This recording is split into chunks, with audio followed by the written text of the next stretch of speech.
A little while ago, I set out to get every perk in Sanctuary, and after 66-ish hours, I achieved that goal. But a question that I've seen time and time again is how would this type of run look in other parts of the game? Well, today we'll be answering that question by taking a trip to Far Harbor. But as many people pointed out, I didn't get the companion perks or magazine perks while in Sanctuary, so in Far Harbor, I'll be hanging out with Longfellow and grabbing the almanacs. Our objectives will be to get all character perks, Longfellow's perk, all almanac perks, and as many faction perks as possible, because as we see, the ending is a lot more complicated than it seems. All while starting with absolutely nothing from the base game. And without further ado, let's get into it. As always, I start by making my character, and after the Vault Tech rep came to pray for my soon-to-be sanity loss, it was time to set my stats.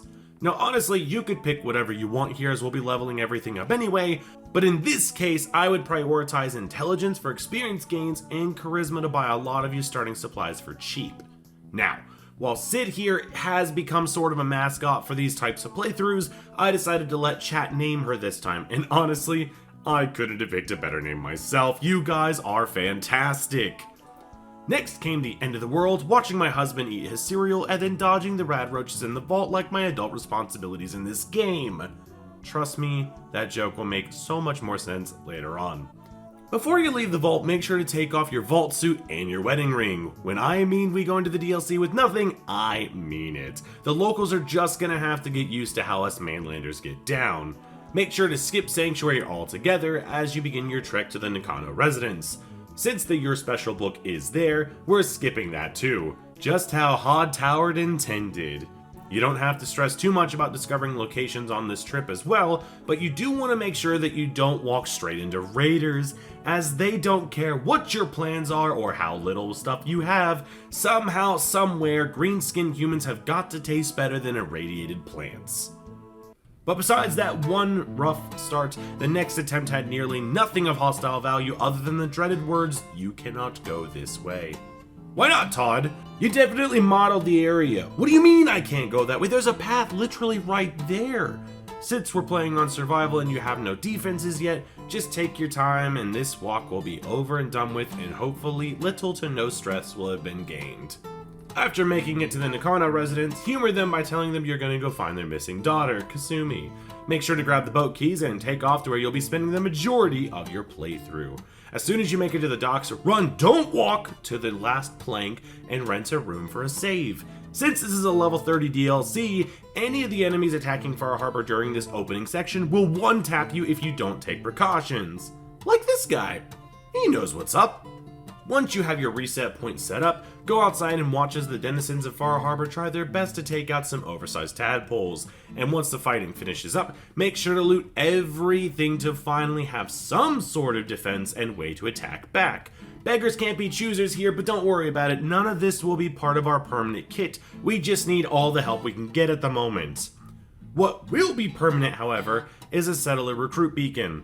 Make sure to talk to Brooks and buy everything required to build that beacon as soon as you get the chance. But since we can't use our desired settlement until we progress the story a bit, don't sweat it if you have to come back a few times to get the items. For any of those wondering which settlement we'll be using, we're going to be using Longfellow's cabin. It is a massive build space, and with it being so close to Far Harbor, getting supplies to build anything is going to be so much faster since we can't fast travel. At least until we can make our own shops. But to get that settlement, we gotta progress the quest line until we get to Acadia, and my only advice here, as you're only about level 3 at this point, is don't forget that these guys hit like a truck. Hell, even run back to Far Harbor if you have to. The citizens will see that their savior is getting their ass kicked and will come to clear out the trappers for you, but if I was a Far Harbor native, I'd probably be rethinking who I just put my trust in. As you may have guessed, you're going to be pretty squishy for a while. I would recommend one of two different approaches to leveling from this point onwards. You could either go for the settlement optimization, which means fortune finder, idiot savant, or cap collector for some early capital, or for a more combat focused build you could go with toughness, life giver, and any other perks associated with your weapon of choice. Although, whichever build you decide to go with, be prepared to get turned into dog food at least once or twice. After making it to Acadia and chatting with all of the wacky characters here, make sure you take advantage of their kindness and take everything not bolted to the floor. After your reign of sticky fingers is over, progress the plot in Acadia, which will then send you to the nucleus. But before we do that, head back to Far Harbor and ask Longfellow you can pretty please use his house for a quick, science experiment. Now comes the terraforming part of the playthrough. Much like with the Sanctuary video, cages are going to be our bread and butter here. But whereas Sanctuary is pretty flat, Longfellow's cabin is full of rocks, which means you're going to need to lay down a lot of wood floors to allow for a place to plant the cages. But don't forget to build that recruitment beacon as well, because with settlers, we can move on to the next step. Vegetation! Trust me, right now it may not make any sense, but we're going to need to corner the market on a very specific vegetable to make all of this work.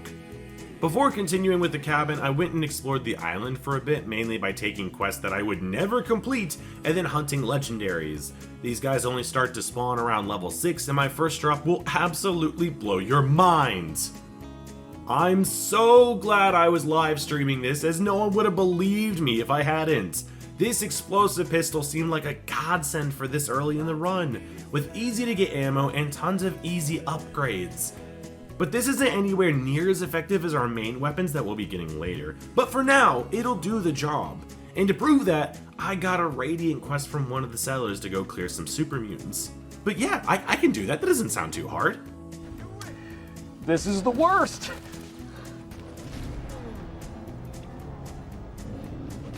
Don't worry, after using Longfellow as bait on the next attempt, I made sure to get my revenge. But before logging for the night, I ran into a slight issue. Now actually able to build cages, I fully expected to be able to build a gunner farm like in Sanctuary. So imagine my surprise when I found out that gunner and raider cages don't exist in Far Harbor. Thankfully, we still have options. Alright, day 2. Now we move on to the main strat. Carrots. See, carrots make radstags, and radstags turn into Yao Guai, and Yao Guai turn into Deathclaws.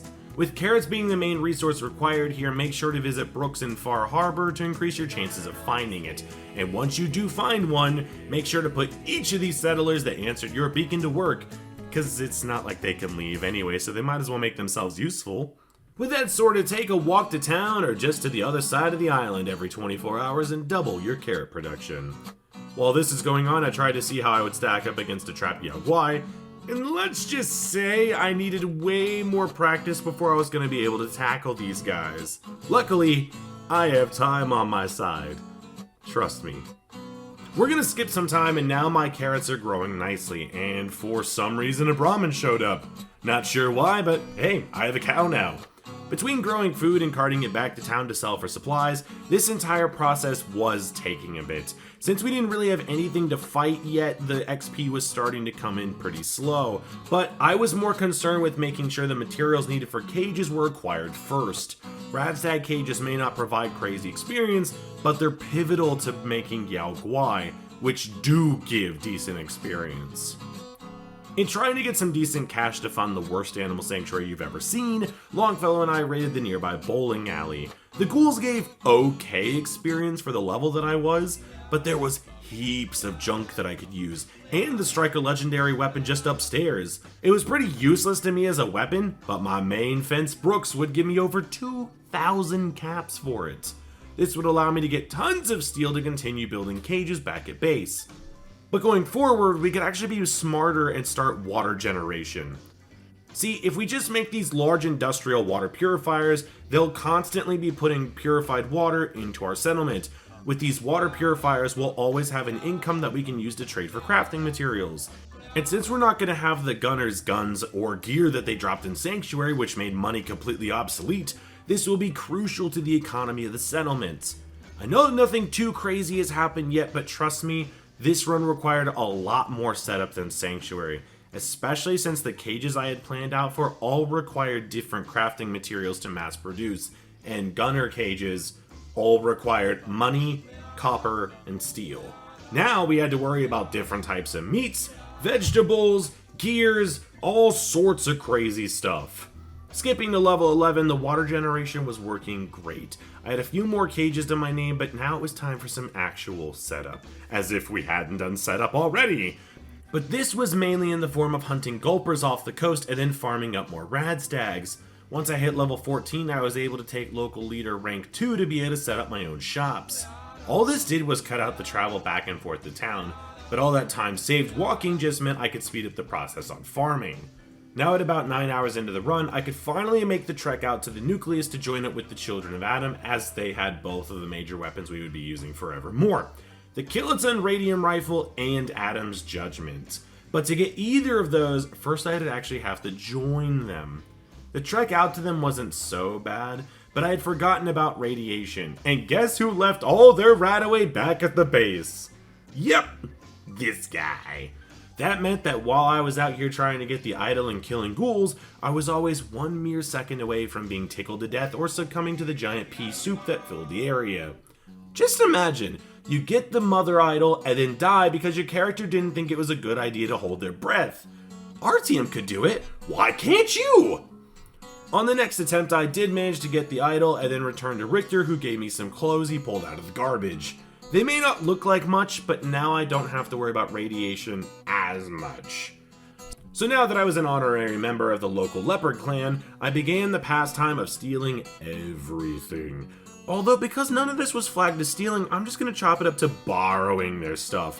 I mean, I'm just going to use it for leverage in a couple of minutes anyway, so it's all coming right back to them. See? Borrowing! The Children of Adam had a doctor who cured me of my rads and missing health, and then I went and accepted all the quests in the area. Mainly the quest from Richter to go find the missing heretic, and then talking to Tectus, who gave me the quest Witch Hunt. The rest are decent experience, but not essential to this run. But before we went and did anything, I needed to go sweet talk Brother Kane into selling me the main weapon for the run: the kiloton radium rifle. Imagine spray and pray, but with leprosy. And while I was able to get it for dirt cheap, I'd have to deal with its weaker state of semi-automatic before it could really become effective. But for now, this was a massive improvement from my pistol. Now armed with the weapon that I would carry for the rest of the run, I went and put together a collage, and then showed some puppers how effective cow poop is. But even with the advantage of slowing down time, it still took a bit to take down the wolves. Not impossible, but not exactly free either. With the wolves dispatched, I went and showed a heretic a good time, then returned to Richter for Adam's Judgment. An amazing weapon that I wouldn't actually use until a lot later, so for now, it'll just sit in my pocket.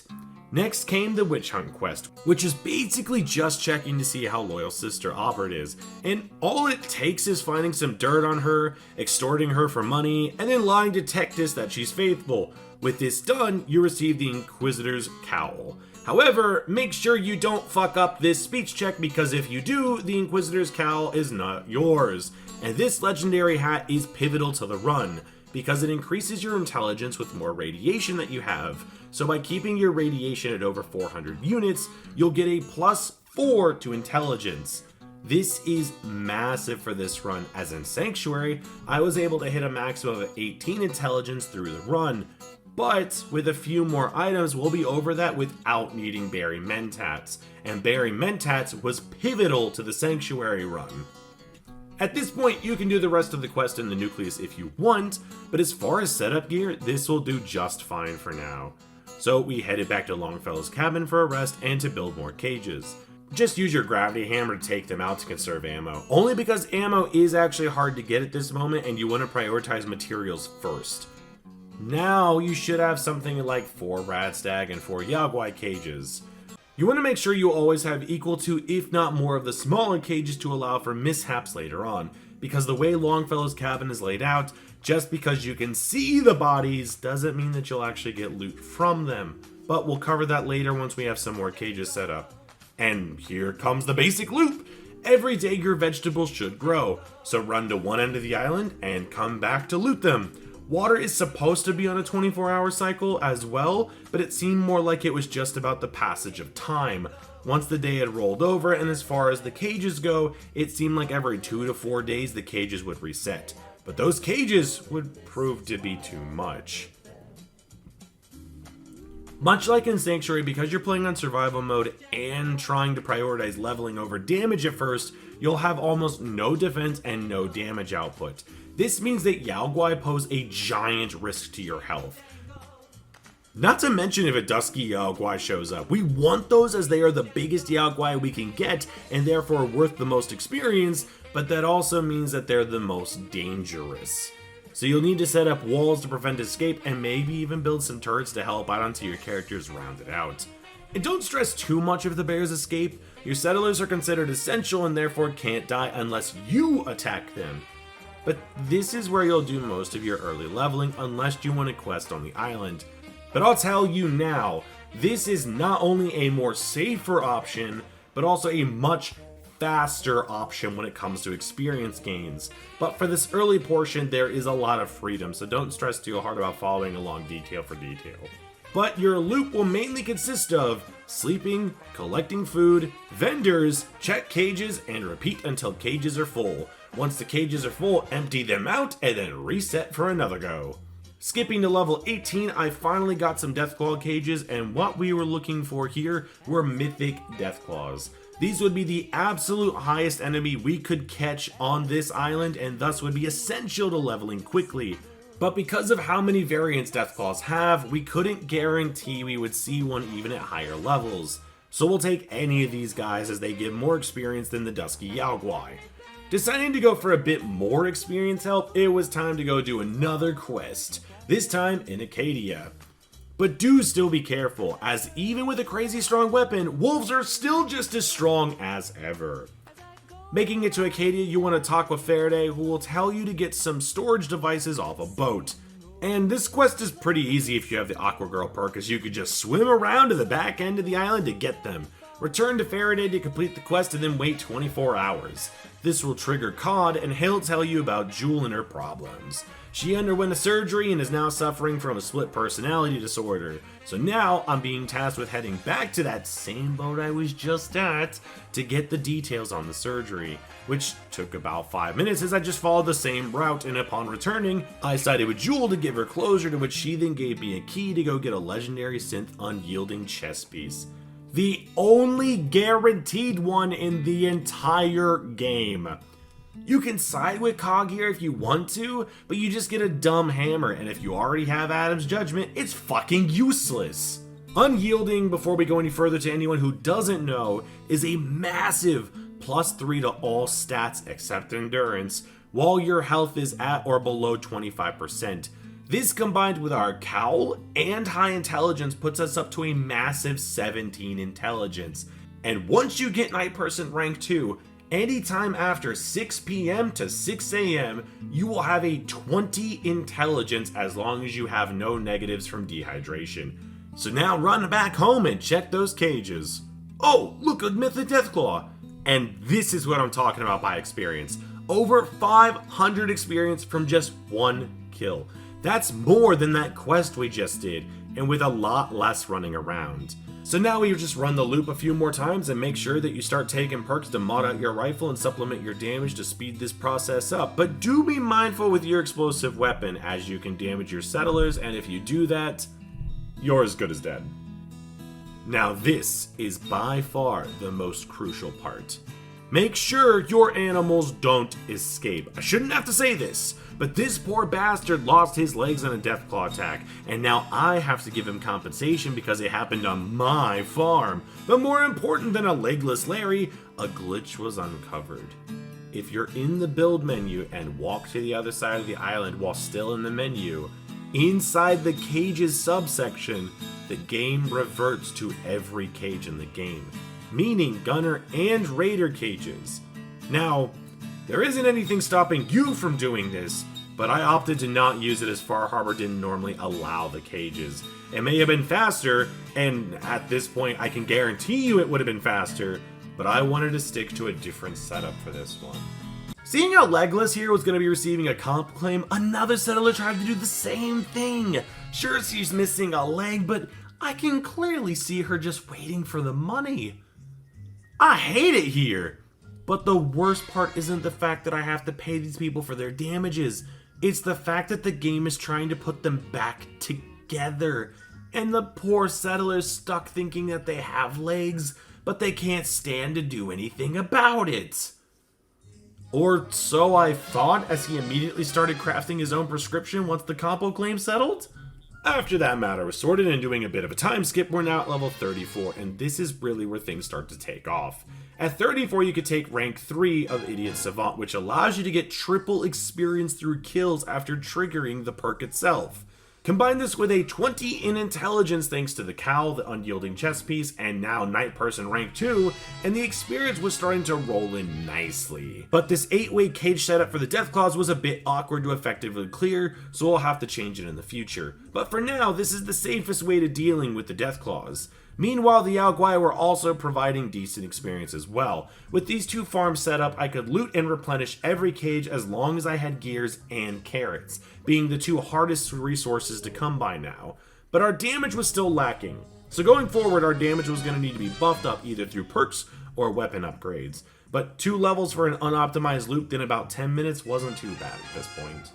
So at level 39, I finally had the right perks to set up the kiloton. 3 ranks in science and 2 in gun nut pretty much let me kit it out with the larger magazine, better accuracy, and just all around more effectiveness. Keep in mind you could do this for earlier than this level if you plan ahead, but I'll take what I can get when I can get it. The only major development that happened for a while was I added an ammo crafting station. With rank 2 of Gun Nut, you can craft a box of 45 ammo for 1 fertilizer and 2 steel. If you're buying out the entire inventory of your general store, it's a good way to repurpose the useless junk you have. By now, the XP was starting to roll in nicely. With upgrades on the Kiloton, Deathclaws, and Yao Guai, both were going down fairly quickly, and the experience they were giving was insane. I mean, 3 and a bit levels in about 2 minutes is pretty crazy at about level 53. Now, if you're following along, I would make Nerd Rage one of the last perks you take. Sure, it'll save your life when you get low in health, but because of the low health you'll be playing at, it'll actually cause the effect to go off constantly, meaning you'll have to relog to fix it or listen to this. While continuing the grind, another Deathclaw got out and gave me another compo claim to fill. Except unlike Lieutenant Dan here, now we have Headless Hayden. No legs, 1 arm missing, and his poor head was gone. To make matters worse, he was one of my carrot farmers too, but at least he still had a positive outlook on life. When you think life has got you down, just be more like Headless Hayden here. But what I wasn't prepared for was Hayden's work ethic. Even while missing practically all of his body, he still tended to those carrots. My God, what a trooper. Or was it something else? I don't even know what to say anymore. You know, when his limbs didn't try to respawn and connect to his body, he doesn't actually seem all that scary, just misunderstood. But besides Hayden at this point in the playthrough, the settlement was pretty much self-sufficient. Take the crops and water, buy new materials, clean cages, rebuild, and then do it all over again. I wonder how long this will take. Hitting level 90 didn't seem to take that long at all. But the gains had slowed down with the old setup, so now it's time to expand the operation, mainly by building concrete foundations to allow for more cages. We may not ever hit as much as we did in Sanctuary, but damn it, I'm gonna get as close as I can. I would also recommend putting on music while doing this, as the ambient Fallout music will wear down your insanity after a while. I recommend Ocean's 8 Alaska, Pogo, or even the Vanga Boys. Once your music has been selected, try and get to 18 Radstag cages, 17 Yao Guai cages, and 16 Deathclaw cages. You could probably squeeze out a few more if you got rid of the floor supports, but this is what I ended up at. Now, sometimes you'll have to go back into town to stock up on supplies because you're going to eventually buy out everything the shops have and they're not going to have what you need. While you do, make sure to stock up on bourbon and whiskey to increase Longfellow's affection towards you. Homie just likes it when you hunt animals, so as long as you drink to celebrate, he's all over you. This should only take 1 or 2 rounds of doing this to get him to finally give you his perk. That's finally 1 out of the 4 main objectives completed. However, as good as running into town is, just upgrade all of your shops to tier 3 versions and cut the run back completely out of the equation. Now at just past level 100, this is how the settlement was looking. I turned the Deathclaw cages into a long hallway and could take them out and the Radstags with 1 trigger of Idiot Savant, but for the Yao Guai, I needed to reset the activation to make sure to capitalize on the experience gain. But the success of this new farm now relied on RNG. As long as I got the higher leveled enemies, I could gain experience rather quickly. But if I got nothing but low level enemies, then the material cost would feel wasted.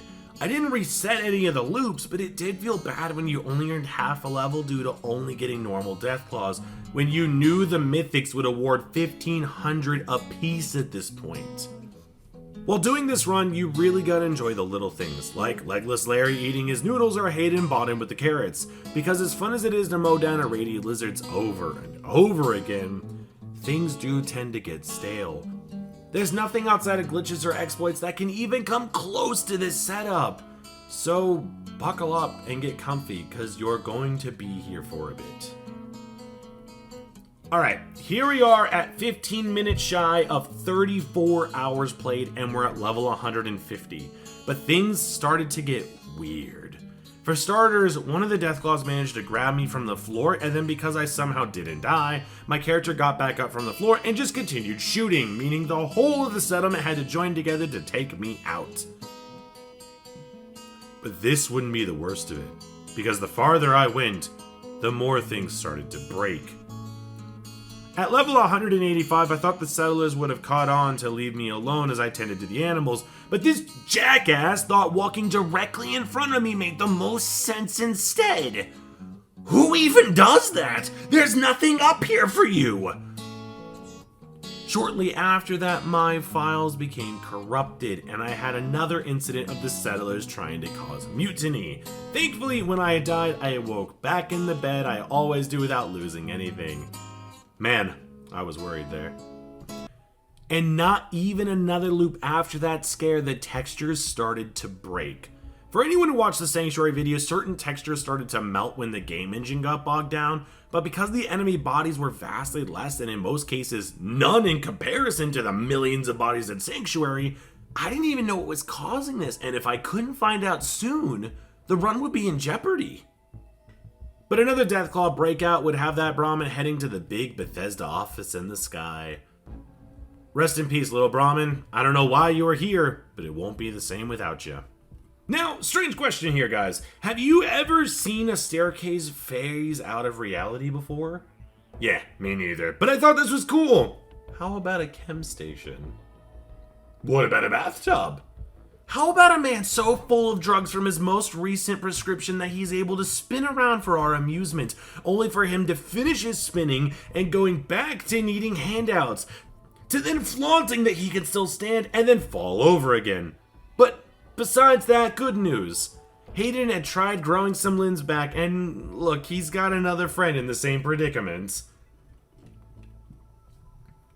Oh hey, look, a house that could turn into a portal to another dimension and has the wall completely disappear. This game is great!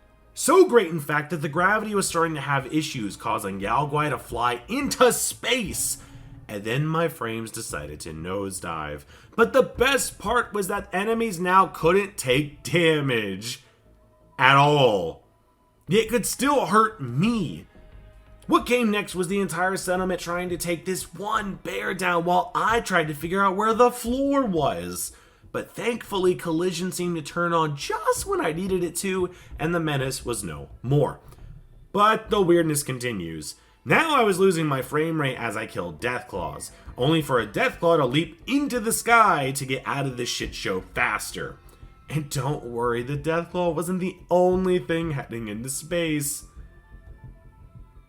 But the Yao Guai were especially jumpy here, and still somewhat invincible. Not even grenades could do anything. So of course the settlers had to get involved, only for them to make the discovery that the Yao Guai took damage through melee. So you already know it was time to fisticuff. I was only 43 levels away. I was not losing out to a nearly invincible bear now. No matter how far they flew or how many times they spun around, I was getting my levels. And if that wasn't bad enough, Longfellow was now flying. Turns out that the entire game was straight up removing items now. Just great. I ran the loop again, and when I saw the Deathclaws were also invincible, I knew what I had to do. During one of the live streams, one of the homies mentioned that it could be the caps left over from the cap explosions. So in desperation, I spent about 40 minutes trying to pick up all the money, and it turns out this was true. After suffering from success and then filling my pockets with the caps of the dead, the gameplay smoothed out and the loops could continue. Nothing major changed from this point on. Nothing broke, no more mutinies, no new compo claims, well, except for Legolas trying to warn the settlers of something. What could he be planning? With one more loop of the settlement, we had finally done it. All character perks in Far Harbor. The bulk of this run was finally at an end, at 60 hours and 12 minutes of gameplay. And I didn't do this for Sanctuary, but I checked the stats this time and everything made sense. Until I saw the hours slept in the days that had passed, I had been in Far Harbor for over 2.5 years worth of in-game time. The Commonwealth has probably already been cleansed by the Institute by this point. Sean who? Said here was a single woman with no responsibilities to her name. But just when you think you know someone, I exited the menus and saw the settlers were attacking me. Apparently I'd become too strong. It turns out Lieutenant Dan here was mad at the favoritism towards Headless Hayden and had convinced them to kill me. The settlers were no match, however. But I couldn't leave Hayden in this type of environment. If they wanted me gone, they'd come for him next. Sleep well, my dear prince. What once was a booming settlement with the goal of animal preservation was now just full of corpses. Except for Longfellow, though. He seemed to be having the time of his life during the revolts. Now that I was finally done with the settlement side of the run, and now having 2 major goals achieved, now it was time to finish the main quest. Which meant I had to go do Dima's puzzles! As much as I dislike this section, the first 4 aren't that bad, but would you believe me if I told you that puzzle 5 took 1.5 times longer than all of puzzles 1 through 4? With the puzzles finally sorted, it was time to get every ending quest item because we wanted to get as many perks as possible during this playthrough. This meant I was terrorizing some super mutants to find Avery's remains, grabbing the turbine kill switch, and then terrorizing more super mutants for a nuclear launch key. But now came the most important part of the run. How many perks could I get out of the ending?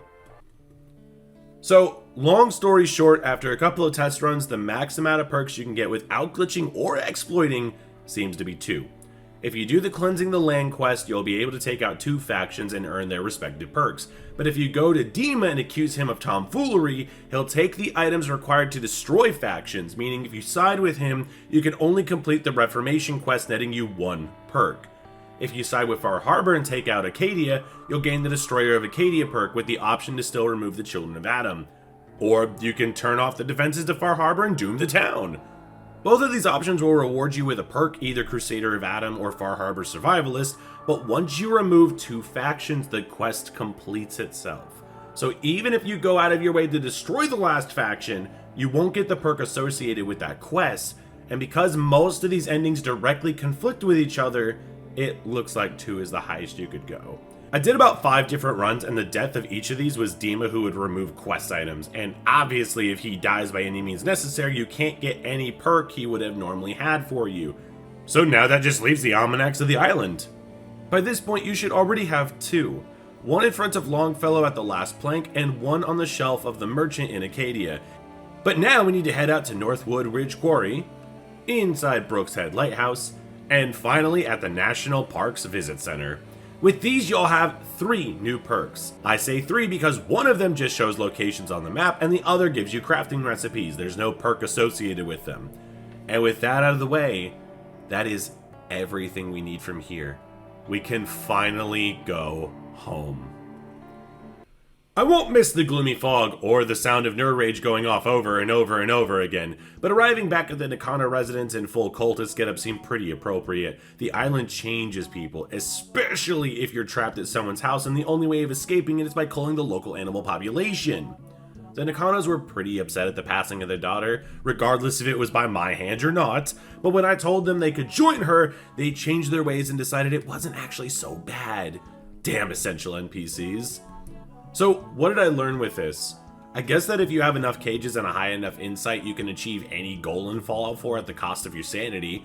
And how long did this take exactly? 66 hours and 15 minutes.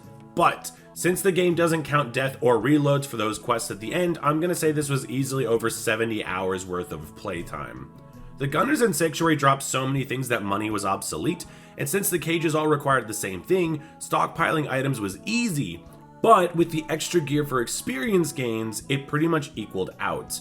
I guess with 2 locations on it only makes sense Nuka Roll will come about eventually, so if that's something you want to see, make sure to blow this video up. But as a break, next I'll be doing Stalker Clear Sky, so make sure to subscribe so you don't miss that.